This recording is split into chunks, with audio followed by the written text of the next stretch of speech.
know that we can believe. That's not the issue at hand, because we have before.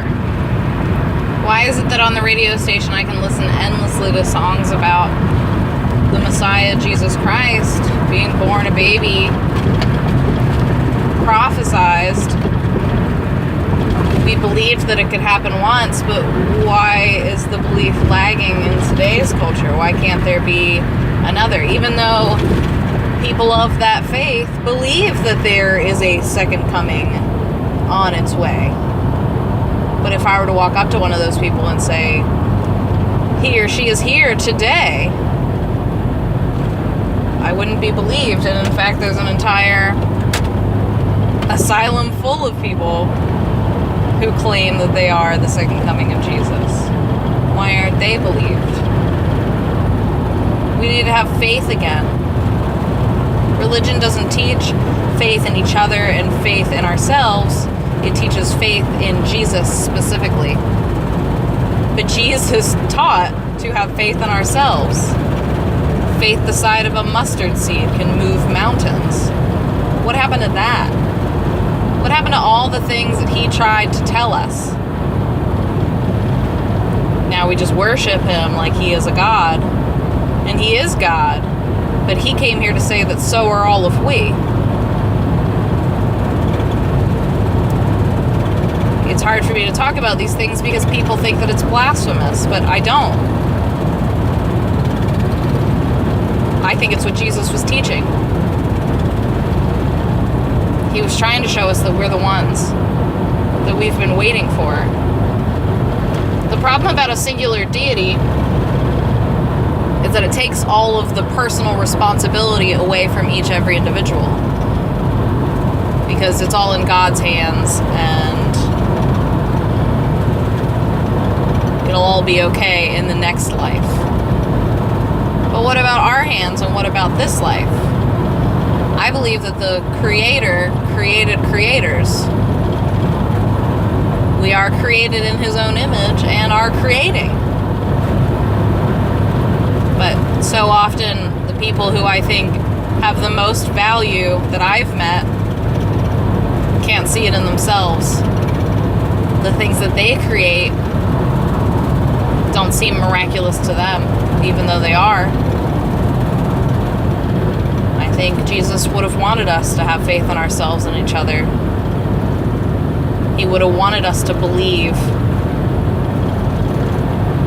that He is in all of us, and that we have the power to do greater things than even He has done.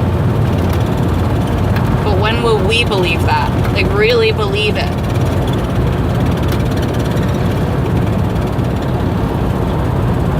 I have faith and I have hope in the future of this world. But we've put ourselves in a very particular box. A Judeo-Christian semantic, mistranslated, telephone style, whisper down the lane ideology. But we're constantly changing. Theology is constantly changing. We can't use 2,000-year-old words to talk about what's happening right now. He came to show us the way, and He did.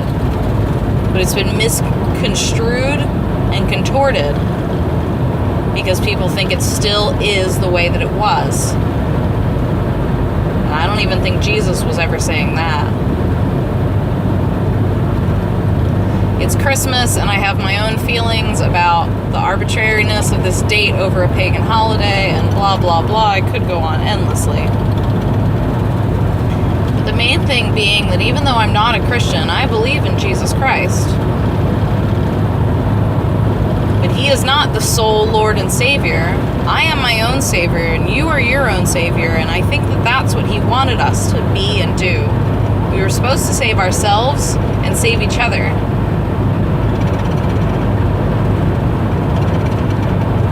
Otherwise, He may have died in vain if 2,000 years later, I don't know, we're still holding down to the words of a prophet who's long gone from this world physically. But are we listening to the prophets walking around today? Do you even see them? Do you even acknowledge their divinity? Do you acknowledge your own divinity? That's my core qualm with organized religion, is that it takes your power away and it takes your responsibility away, which is generally what we'd like, because it's easier to give that responsibility away to something more powerful than yourself. But at the same time, that's admitting that you're not powerful enough to do it. But you are. Created in his own image. Would he make something that wasn't powerful enough to do it ourselves? And so when people are talking about there being no other way, the one way, well, that's how we got here. We've tried this one way. Sure, we've tried this one religion for 2,000 years, but we've tried this one society for only a little over 200.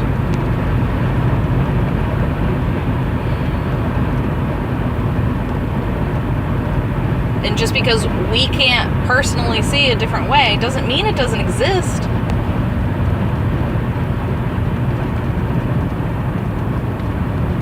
We have to open our eyes wider than that and teach it. You know, even if we don't have the answers, teach the fact that there could be. Teach faith in the unknown and the mystery. Maybe that was part of the message, you know?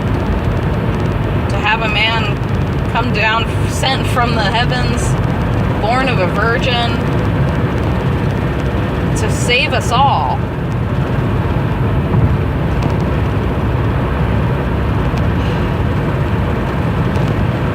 Wasn't that to show us the magic and the mystery of the universe? We believed it then. What's changed that we can't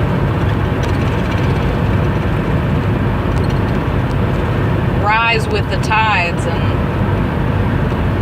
conceive of anything outside of the box that we've very sturdily built around our entire understanding of ourselves and our place on this planet and in this universe?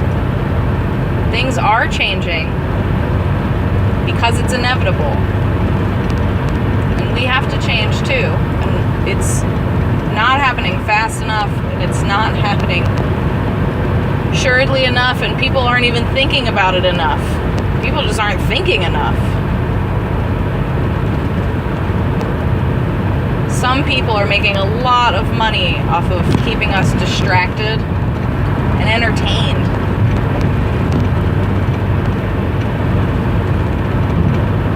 They have faith that you'll keep giving them your dollars.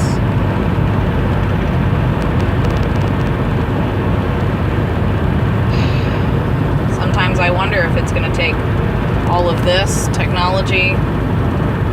I don't know. Either it's evolution or it's destruction to catalyze something.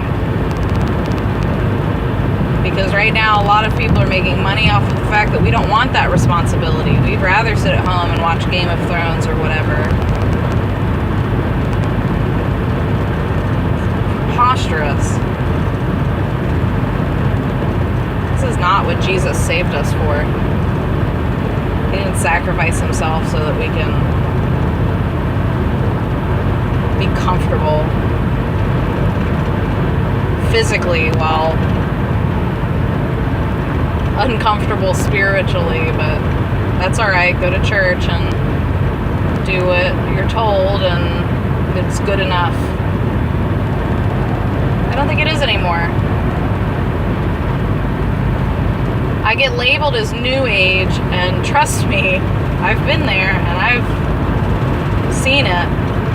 I am mild in comparison.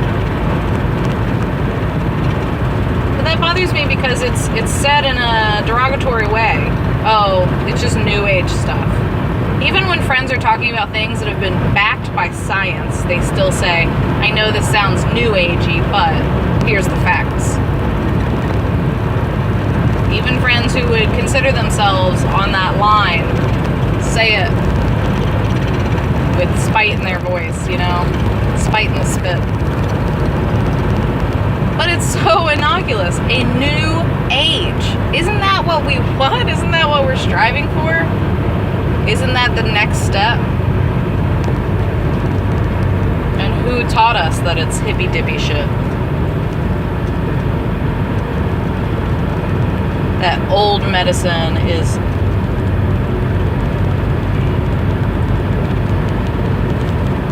new age. That sage is phooey and crystals are just tchotchkes. Because it doesn't go in line with their particular religion.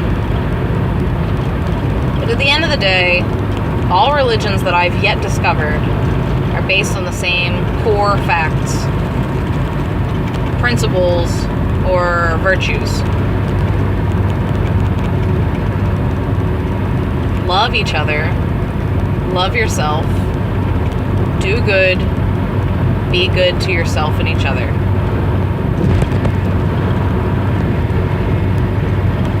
You can write books around the rest, but at the end of the day, that's what religion is trying to teach us, how to be better. And in all this time, it's been slow progress, but things are picking up pace, and we've got to get with the program immediately, or there will not be a planet to sustain us to figure it out on.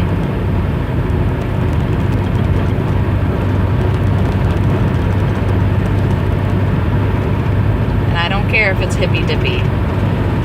Go hug a tree, say hello to a sunflower, smile at a stranger. 'Tis the season to do good for fellow man and women. So be kind to yourself and each other. Get out of your comfort zone, because it's the only place where growth happens.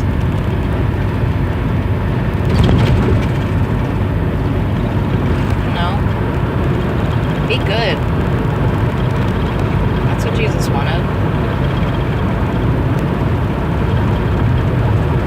Love.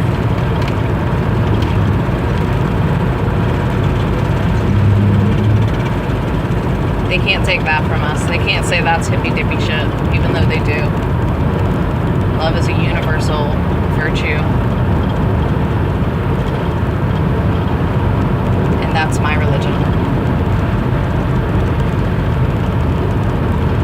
So no matter what you believe outside of yourself, I hope you believe in yourself. Because I'm over here believing in me. And I believe that that is one of the keys to unlock whatever comes next. And I hope to see you there in the sunshine.